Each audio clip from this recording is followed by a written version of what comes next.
નમસ્કાર મિત્રો, અષાઢ વદ અમાસ ને દિવસાના દિવસથી દશામાના વ્રતનો પ્રારંભ થઈ રહ્યો છે.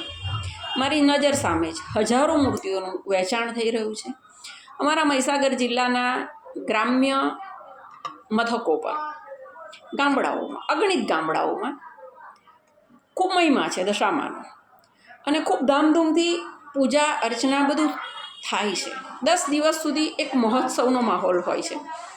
ખૂબ સારી બાબત છે. ધર્મ જેટલો ઉજાગર થાય અને સાત્વિક રીતે ઉજવાય ને સારી પ્રેરણા અને સારા સંસ્કાર આપે, સારી ભાવના જાગૃત કરે, તે ખૂબ અગત્યનું છે. પણ સાથે સાથે આ ગ્રામ્ય લેવલની પ્રજાએ થોડા નિયમોને આદર્શો પણ કેળવવાની જરૂર છે કે સારું જીવન જીવવું,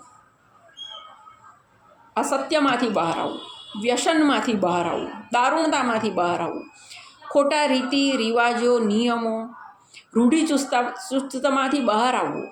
એટલા બધા રિવાજો છે, એટલી બધી રૂઢિચુસ્તતા છે કે આર્થિક રીતે આ નિયમો, આ રિવાજો તેમને ઉપર જ નથી આવવા દેતા.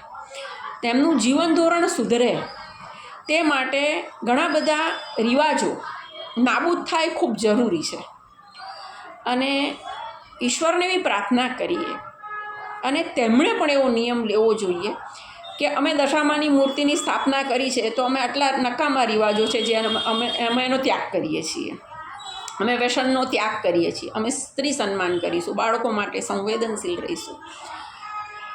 આવા એમણે પણ નિયમો કેળવવા જોઈએ અને પ્રતિજ્ઞા લેવી જોઈએ.